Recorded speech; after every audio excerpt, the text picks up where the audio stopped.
proper and relax. It's Afternoon Karak with Aisha Al-Mazmi and Mikhail Atiyah. On Pulse 95.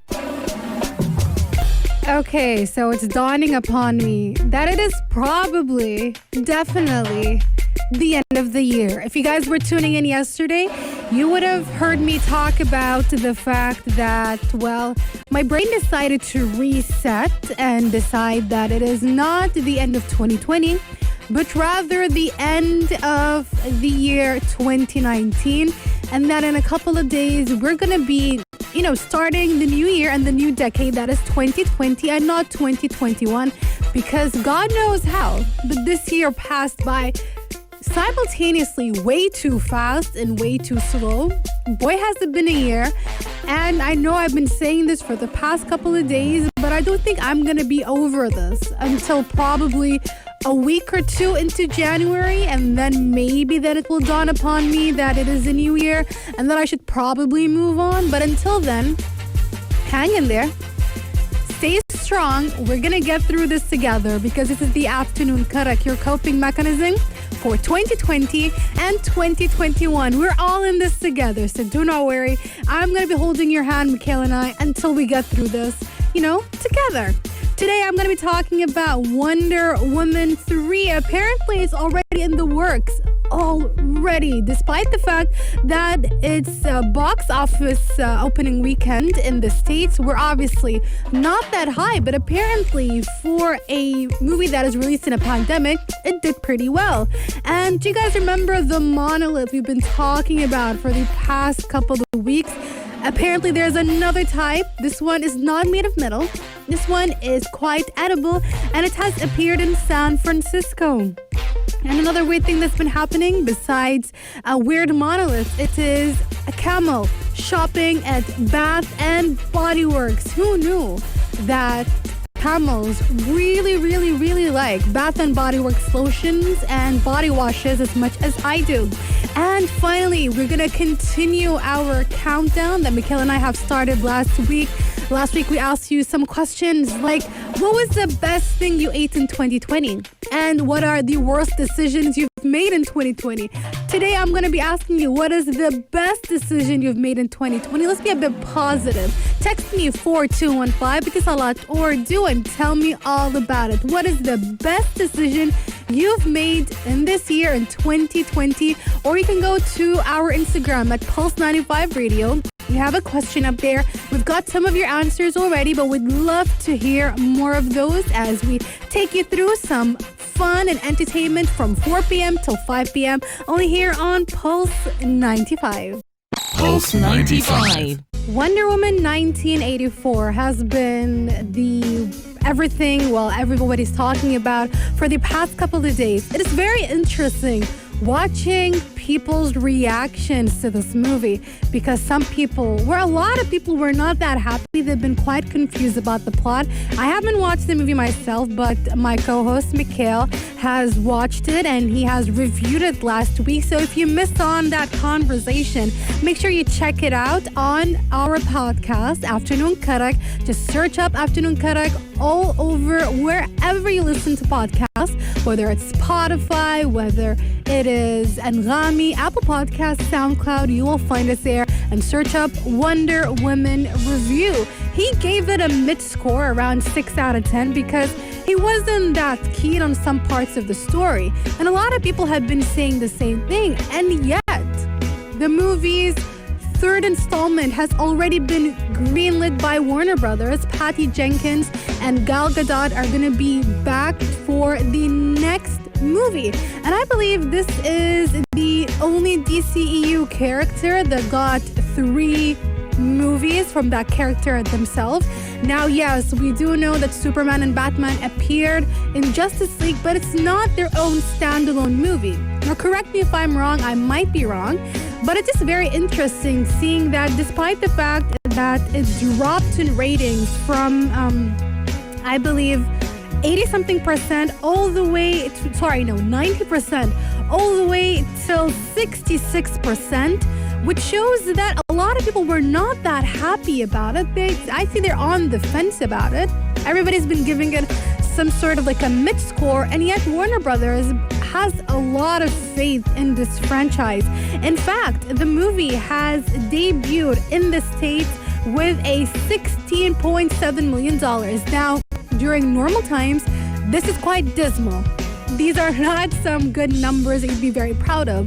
However, because we are in a pandemic, Warner Brothers is more than happy with these numbers, and I believe a lot of critics and people in general are quite proud of this, because even Tenet, it debuted around the same amount of in terms of box office.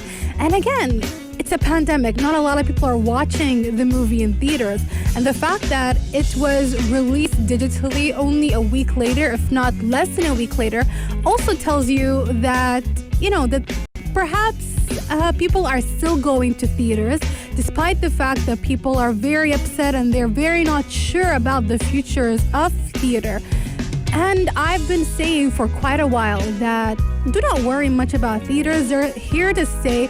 It's just that if you take into consideration these states of theaters across the world in terms of how every country is dealing with the pandemic within the world of theaters and movies, this is where it becomes an iffy situation. For example, in the States, there is a lot of talk about whether a lot of theaters are going to make it through 2021 and 2022, eventually until the pandemic eases out and everybody is more comfortable about going back to theaters. But it's just a matter of waiting and seeing, especially since Warner Brothers has this ongoing legal thing about their upcoming movies that are going to be streaming instead of only appearing or releasing on theaters. I mean, that might work out, that might not work out. We don't really know for sure. Plus, a lot of other production companies are not so happy about that. In fact, Legendary is already pursuing Warner Brothers, and they are going to be writing up a lawsuit very soon and presenting it to Warner Brothers to fight for the claims of Dune and also to fight with the other second biggest franchise from Legendary, and that is Godzilla. We just need to wait and see what happens with Warner Brothers. There's a lot of things happening, lots of weird things happening. But for now, congratulations to the DCEU fandom. You guys are doing great. Perhaps the MCU can catch up by next year. Coming up next, we're going to be talking about a weird monolith. We're not talking about the one we've been speaking about the past couple of weeks. Those ones were made out of metal. This one is actually edible. Stay tuned for that and much more right here on the Afternoon Karak. Pulse 95. Just a couple of weeks ago, we were talking about a mysterious monolith that appeared in Utah's desert that was accidentally found by some researchers who were counting sheep in a helicopter, and then its mysterious disappearance and its reappearance all the way in Europe. Now in California, in San Francisco's Corona Heights, there is another monolith that appeared out of nowhere that everybody's very confused about, because not only obviously that it is a weird monolith that appeared out of nowhere, that aside, it's the fact that it is a gingerbread monolith. Now that is quite delicious, first of all. Second of all, who had the time to build a massive gingerbread monolith? Because if you guys see the picture, I'd say it's around as big as a previous monolith. And that just tells you that this person was incredibly dedicated. Anybody who has ever made any sort of cookie, whether it's a sugar cookie or a gingerbread cookie, or even trying to put together a gingerbread house, knows how difficult it is to create anything that is similar to this, whether it's in small versions. So imagine how much dedication and love this person must have for gingerbread for them to make something this massive. I mean, a couple of days ago, one of my lovely friends, Mariam, shout out to Mariam, she has been on the show several times while talking about Star Trek. And last year, around this time, me and her, we were talking about Cats, the musical, the movie, the disastrous movie that kicked off 2020 2020. And she was the one who made us some gingerbread cookies. They were amazing. And she was telling me about how hard it was for her to cut it and bake it all.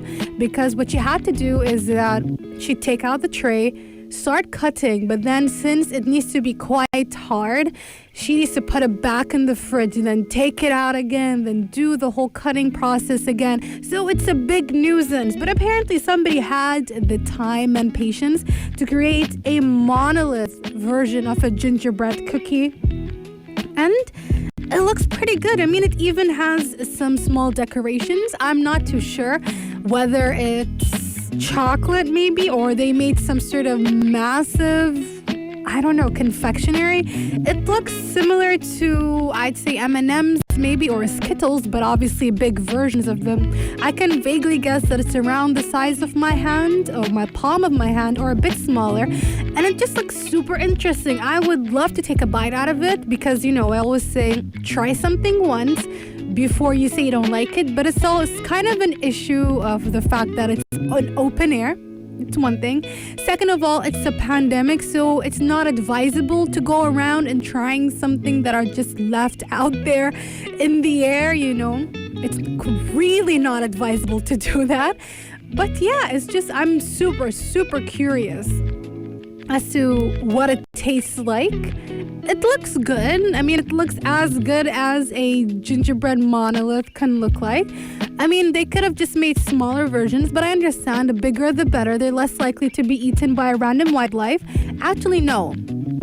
Random wildlife can still make its way to this monolith and bite parts of it, which is dangerous to them as well. So it's interesting that the general manager of the city's Recreation and Parks Department said that they're going to leave it there until, and I quote, the cookie crumbles, which honestly, shout out to them for the pun. We love our puns right here on the Afternoon Karak. But also, is that really advisable? Because remember how earlier this year we had people licking random tubs of ice cream and putting them back? What if some people start licking or biting into this weird monolith? Is that again advisable? Not really, no. Perhaps remove it. But until then, we have to wait until the cookie crumbles or until somebody claims it and admits that they are the ones who put in all this blood, sweat, and tears into creating this giant gingerbread monolith. Text me 4215, it's a lot, or do, and tell me, what do you think about this? I think it is much more impressive than the actual metallic monoliths we've been seeing across the entire world. Again, creating metal things is quite difficult, but creating a gingerbread cookie version of the monolith is even a lot more difficult. Coming up next is a weird story about camels and Bath and Body Works, because apparently even camels enjoy the candles from Bath and Body Works. Stay tuned for that and much more right here on the Afternoon Karak. Not in the news? Not in the news. Weirdness that happened Today. True story. Who else is just super obsessed with Bath and Body Works candles along with me?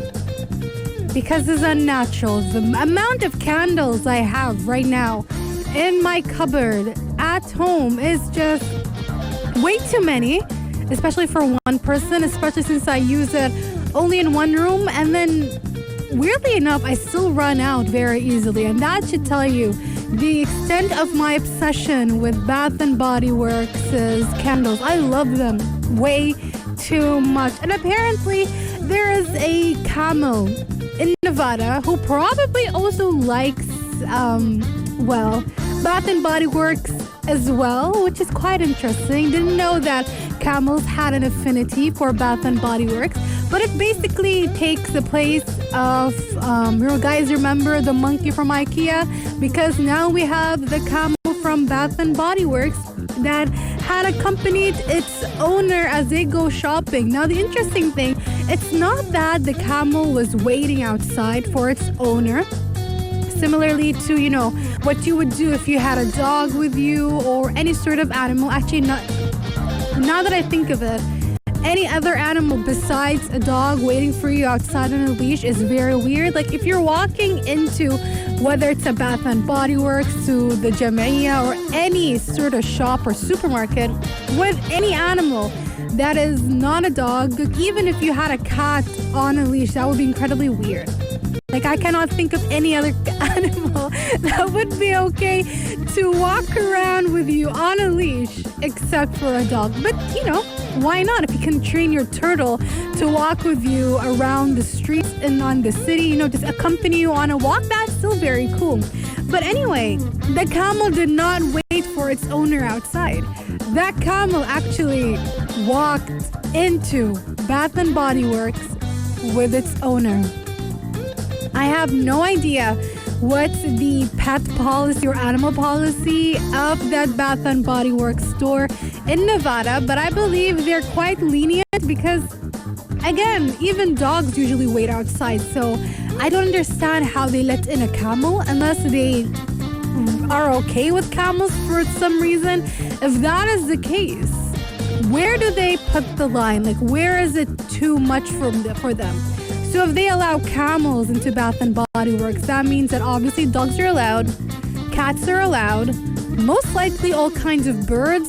That is, if they are, taught not to fly around, or maybe they're also on a leash. So maybe a parrot would be fine. I'm not sure about falcons. Falcons might be a bit too dangerous, but it's still quite interesting to see that the shop in Henderson in Las Vegas allows all kinds of animals into their Bath and Body Works. Or maybe that camel was on its way to, help their owner choose a gift or something. Maybe their owners needed another point of view, somebody else to tell them whether they should go for this candle or that candle. Because sometimes when you go into Bath and Body Works, you get overwhelmed. There are so many scents to choose from. There are so many, finishes you might get into. Sometimes you want to feel very smooth. Sometimes you want to, scrub the hell out of your hands and want to become, have smoother hands, brighter hands. Who knows what you're into? But perhaps having your pet camel come in with you can help you make that super, super important decision. Text me 4215 Talat or do and tell me, would you take a friend or your pet with you while shopping in wherever you're shopping, whether it's Bath and Body Works, whether you're going to the Jamia, or even, grabbing some coffee? Would you take your pet camel, your pet dog, your pet cat, your pet whatever, or take your friends?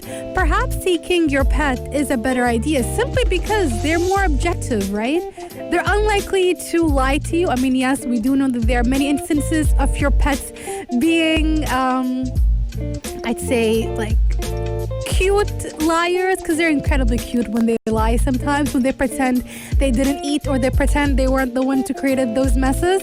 But at the end of the day, I feel like they're gonna be more objective to you. Like if they say, do I smell good? They can look at you and say, do you really smell good? Not really. Text me 4215 Talat or do and tell me what you think about this, because coming up next, we have our countdown.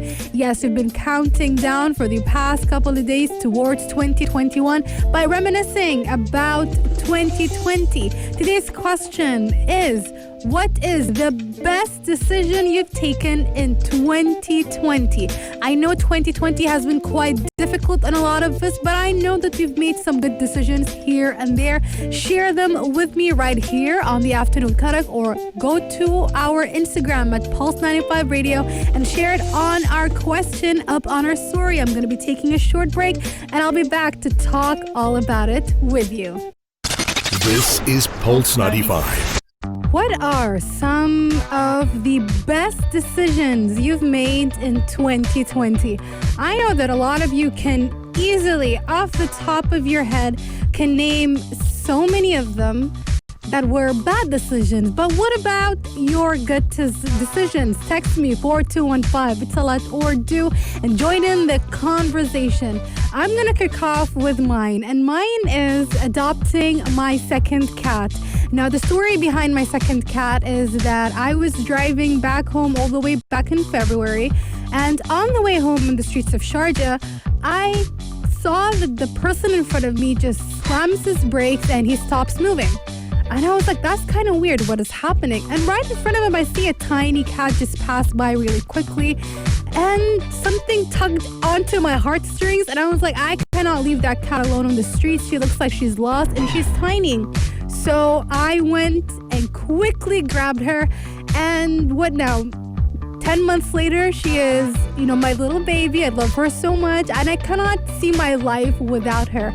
And Mira apparently has a similar story where she adopted a baby parrot, and that is the highlight or the best decision she made in 2020. Ali Al-Hizami. Shout out to Ali. I miss her very much. She was one of our hosts back during the Sharjah International Book Fair 2020. She says that her best decision of 2020 was LASIK surgery. Maryam says that her best decision of 2020 is investing in stocks. We have another person who says embracing her curly hair, and you know what? Same here.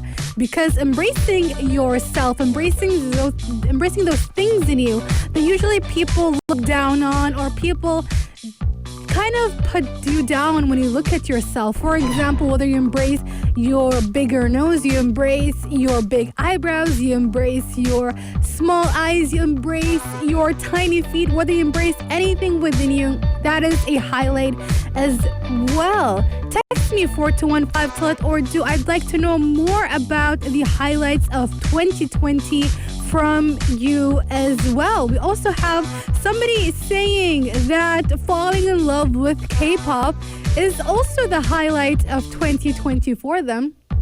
And I agree with you. I feel like K-pop is a genre that a lot of people look down on when it could be one of the best genres out there. We saw how BTS, was already a worldwide phenomenon, and they just went and kind of cemented K-pop as a world-renowned genre that everybody can appreciate.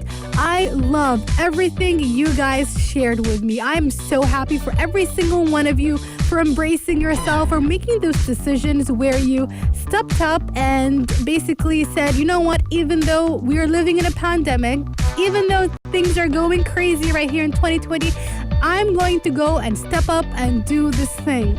I'm going to share one last highlight of 2020, one of my best decisions yet as well, and that is joining the gym. I was supposed to do it all the way back in March, but due to the fact that, again, we're living in a pandemic, things kind of slowed down. There were no gyms for a while. They were closed. And then when I finally got the urge and, ability to face my fears and go and tackle this thing that I said I'm going to tackle for quite a while, and I finally went to the gym, and I've been feeling incredibly accomplished. So a massive shout out to my personal trainer, and I love her so much despite the fact that she destroys me every single time I see her.